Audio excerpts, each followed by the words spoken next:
All right, so hello, it's Michael Kearns here with Realty One Group Premier, and today we're talking to Ross Barrett, one of our lending partners over at Guild Mortgage. So, hey Ross, how are you doing? Hey, I'm doing good. So, normally, if we're going to be talking about a video about mortgage updates, we'd be focused on interest rates, but these are not normal times, obviously. No, not at all. Yeah.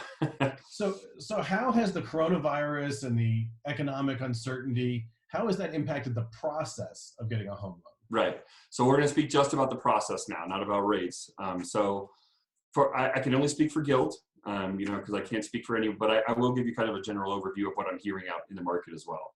So the number one thing that it's impacting is employment verification. So if you're in any kind of business that could be affected by COVID, and I think we can all, make logical estimates of what those businesses are, we're going to be double checking, triple checking, quadruple checking your income all the way through closing. So it's one of those things where we have to be able to see if you're still able to work.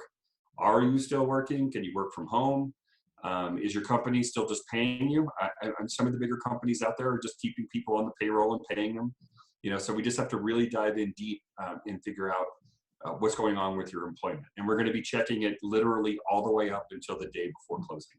And you've always done that recheck Always. a few days in advance. That's true. Yeah. So I want to be clear that some of these processes have been in place always. So we verify the employment at the beginning. So at application, we verify it one more time at 9 days prior to closing. And then you verify it again within 3 days of closing. So all the normal processes are in place. It's just what they've done is they've tightened that schedule up. So now they're making us verify that employment at least 1 day prior to closing now instead of 3. And so with so many people working remotely, and maybe the HR department's not working remotely, Yeah. or maybe they are, maybe they're working from their bedroom as well. Do you have any suggestions for people about what they can do to help smooth that process? Yeah, absolutely. Because what you've mentioned is becoming a challenge. Like normally when we can get people's HR department on the phone pretty quickly or reach out to them, everyone's scattered. They're working in different places. So the suggestion that we're putting to all our customers is we're telling them what's going on. We're telling them now we need employment verifications much closer to closing, so we don't have a lot of time for misses, right? Trying to get a hold of someone. And who is it that we're going to be able to reach, to call prior to your closing? Give me a name, give me a phone number, give me an email address, and if you can give me a backup person, give me that too. And then I need you to reach out to that person and tell them what's going on.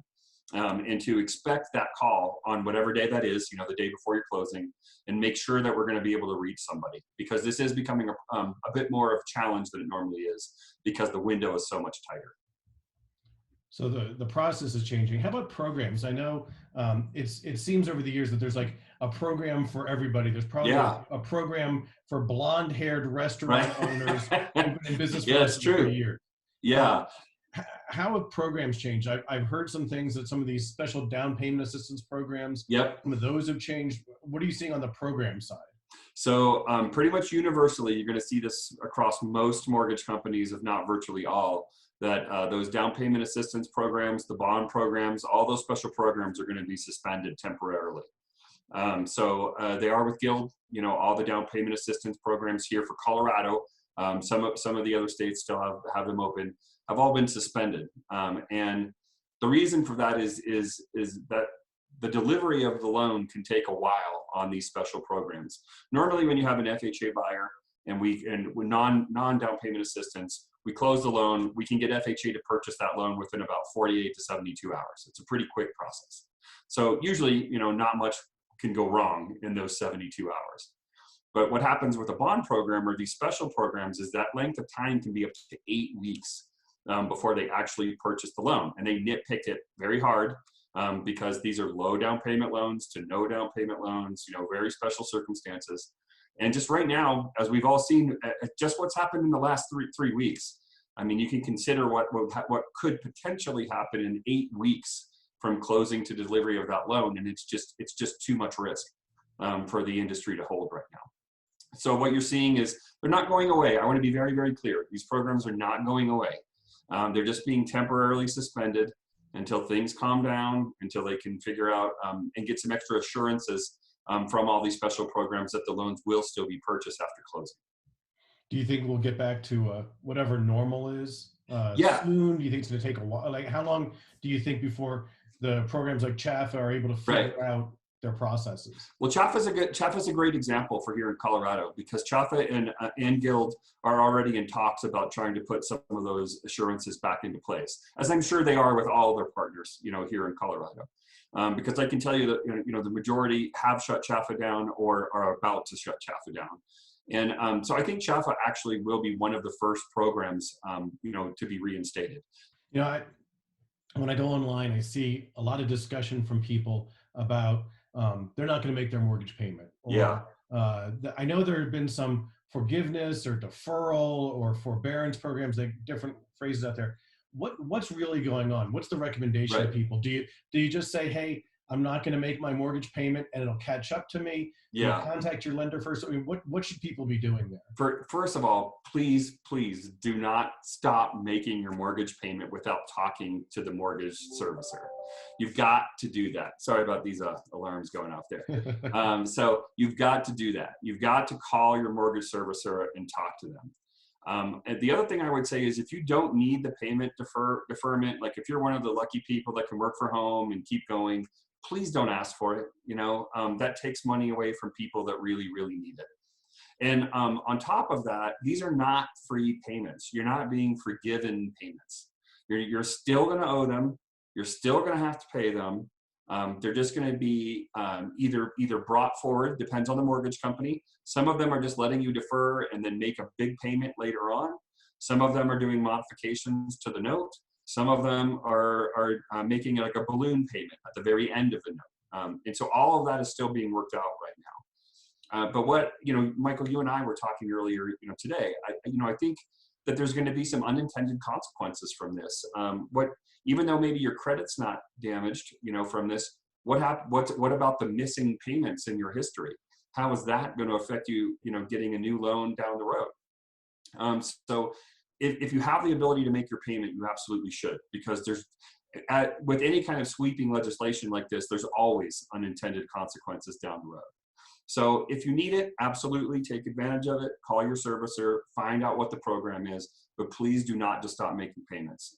Call and talk to them and find out what the program entails for that particular company, because it could look different from one mortgage company to the next. It will look different.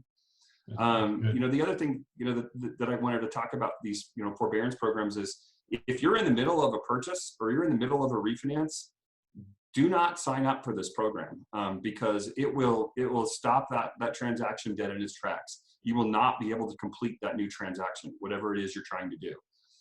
You would hope that in a purchase situation that someone who's asking for forbearance on their current loan isn't going to go into a new one.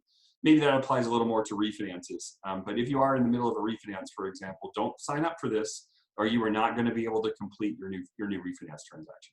So I guess if we're doing a mortgage update, I said we're not talking about rates, but let's talk a little bit about rates. Sure. Not specifically, I know rates, from what I've understood, I got a note from a lender a couple weeks ago, and in the morning they had one rate, and in the afternoon it was a 0.5 point difference. And I've never seen something like that. None of us have. Yeah. So what are you seeing with rates? Not specifics, because I know that somebody who's watching this video tomorrow is going to get different information. But what are you seeing right now in general with the rate side? So let's talk about what you just mentioned. Having a rate swing literally 0.5% within one day. I want to be clear, that is incredibly rare. That means what's going on in the market is extreme volatility.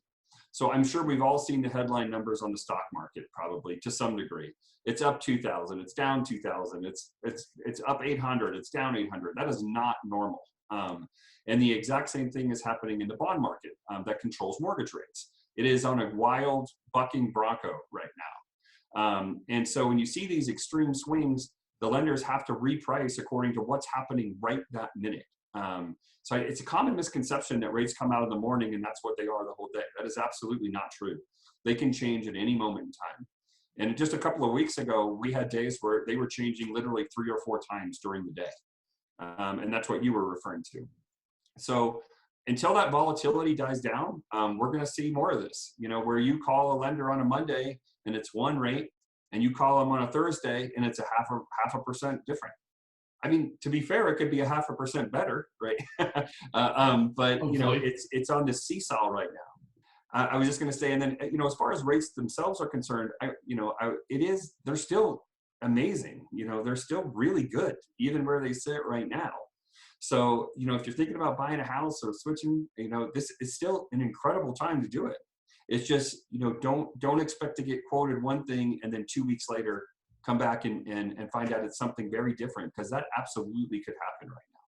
So if you're going through the process right now, it sounds like part of the advice would be, if you're going through the process and you get a rate quote that you find to be good, you find it to be acceptable, lock it in as soon as you can. Yeah. Don't mess around, because we've seen some crazy swings in a very short period of time.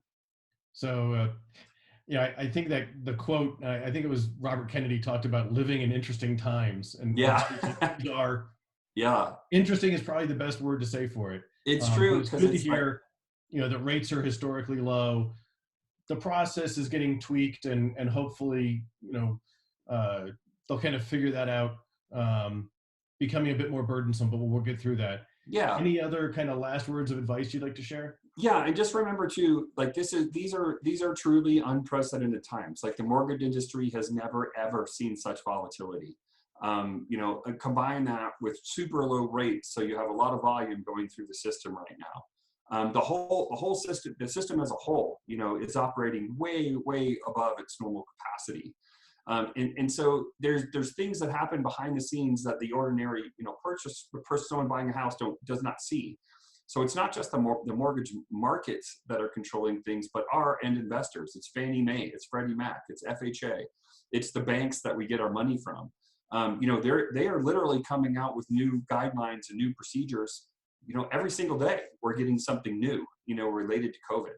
And so it's just keep in mind, we're not trying to jerk you around when we're coming up with something new. It's being handed to us probably that morning or that afternoon. That's what kind of happened with, you know, the down payment assistance programs and the special programs. It was just like all of a sudden, you know, every lender in Denver couldn't do CHAFA. So just keep that in mind, that things are very fluid. They're going to change, and we're just going to have to roll with it. We're going to get through it. You know, the mortgage industry is very resilient. The real estate industry is very resilient. This is my third kind of economic, you know, shock to the system I've been going through, and I can tell you every single time it's come back stronger, every time. Thanks a lot, Ross. Always great talking to you. Yeah, anytime.